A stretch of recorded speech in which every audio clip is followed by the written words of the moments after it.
This is Starlight G home theater. This is just a conversation. I will be talking about subwoofers in general.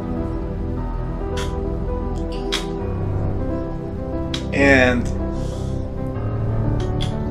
I'm going to tell you how I run subwoofers into my system.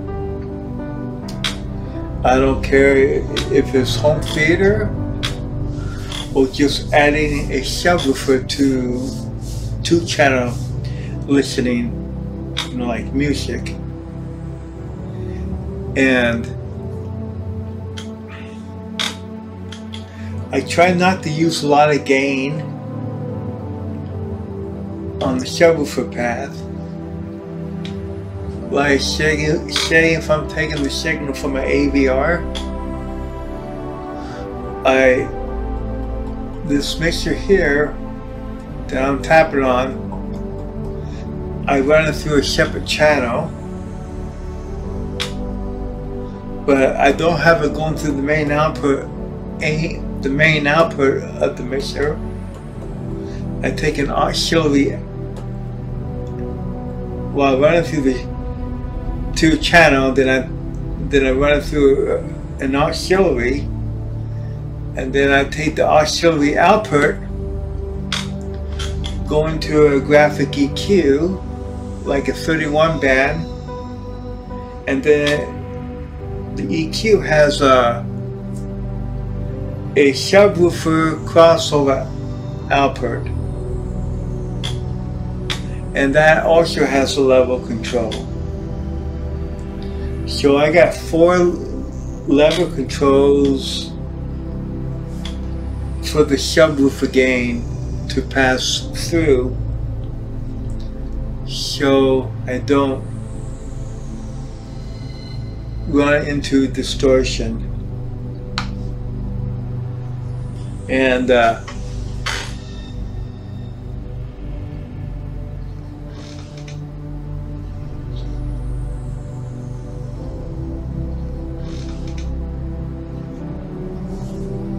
anyway, what I was talking about,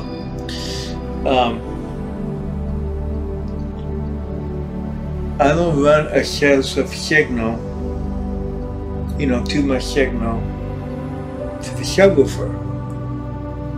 Let me tell you why. Okay, I'm running 6 subwoofer speakers all through my house. You can see a big one behind me. Well, you can see both of them. You can see the one pretty good. It's one that's got a reel-to-reel tape machine on top, and then I got another one, not with the mixers at, but going, you know, that way. And those are 18s. And those boxes are 5 feet wide, 4 feet high, and 2 feet deep. And they go down to 7 hertz. And those speakers need very little volume. Then I got another subwoofer on the other side of the room that's also an 18. So I got 3 18s. And then my spare bedroom has 2 15 subs in there, and besides that, I have a gaping, massive 21-inch Dayton Audio 21-inch speaker in my main bedroom, and they're all being piped through different amplifiers. The 21-inch is on its own amplifier. It's a QRC RMX 4550 power amp in bridge mode to 2400 watts down to 4 ohms. But two of my 18s, since they only handle 800 watts continuous, each chef speaker is on its own channel, and that's also on another QSC RMX 2458 power amp.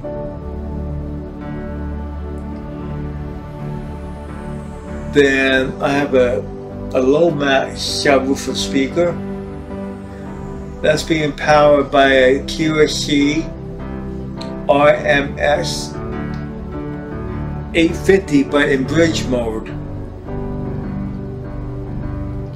And then I use a Crown power amp to run another set of subwoofers. Those are the 15s, and that's 750 watts of 4 ohms per channel. So pretty much most of my speakers are being run by separate power amps. And then of course I got the PV power amp that made by Crest Audio, GPS power amp, that runs my front stage speaker stacks. That you can kind of see part of it by the end of that one console. You see a whole stack of speakers. But my point is,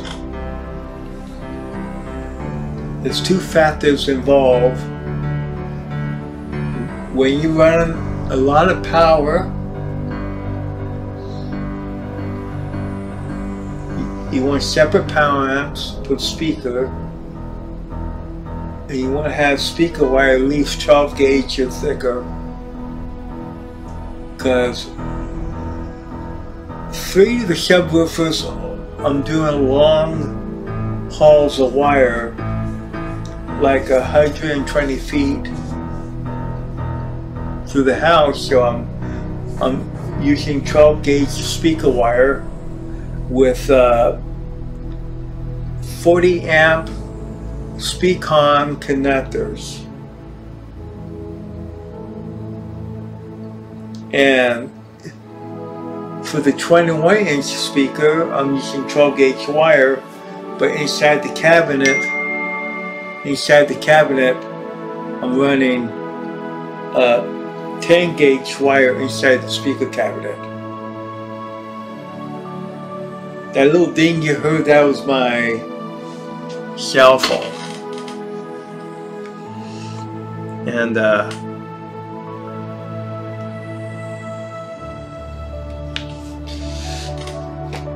turn off the speaker off my cell phone so it doesn't interrupt the video.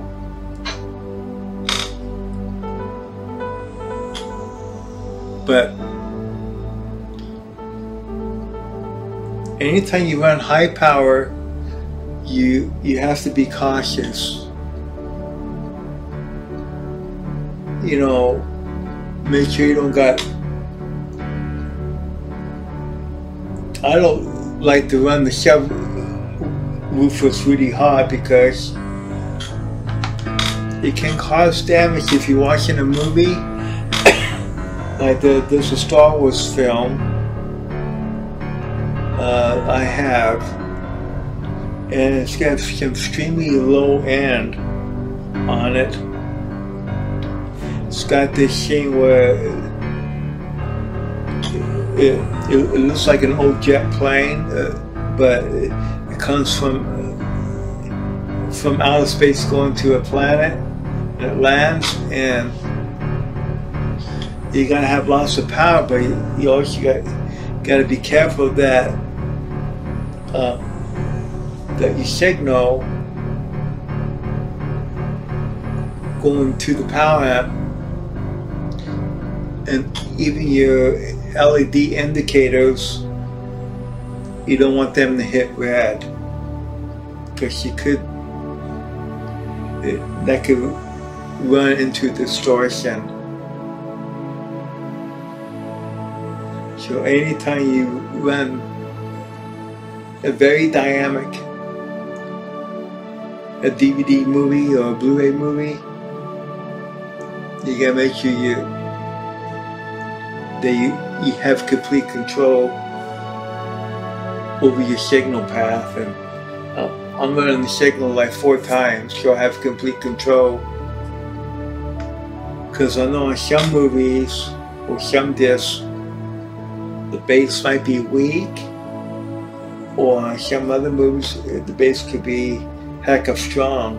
So you want complete control over it. For playing music, it's not so bad.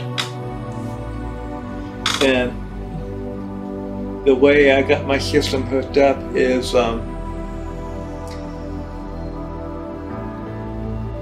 it's like 2 systems in one. One part of it is for home theater, the other part for 2-channel listening.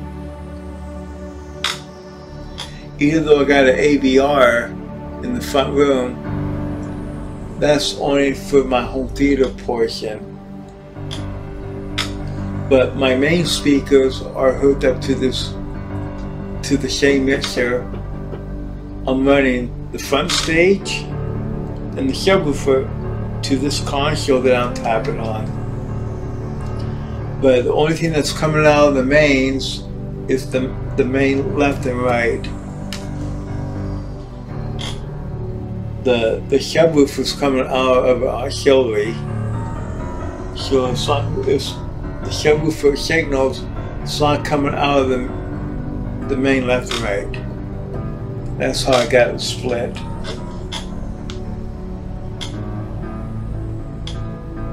And also, another safety precaution I do, since I don't have one of those fancy power conditioners that turns on the power amps in sequence, I'll turn one amp on, wait about 15 seconds, and I'll turn the next one on, and the next one, and the next one. So that way it doesn't pop the circuit breaker. And I do the same thing when I'm powering it down.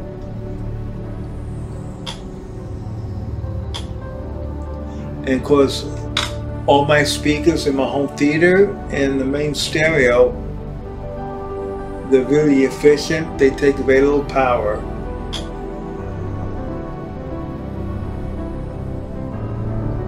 In fact, my home stereo and home theater is all Pro Audio components. I don't use any home stereo drivers or anything. But that's my take on subwoofers for what it counts. And you gotta make sure that you know your stuff. You know, subwoofers and all that. How to cross over the EQ and channel up the crossover.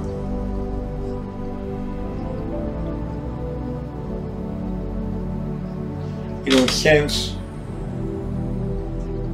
this mixture doesn't have a crossover, it's being crossed over after it goes to the EQ, so I don't get no high frequencies or mids going through the subwoofer when I'm playing 2-channel listening. So that's my take on subwoofers. Goodbye from Starlight G Home Theater.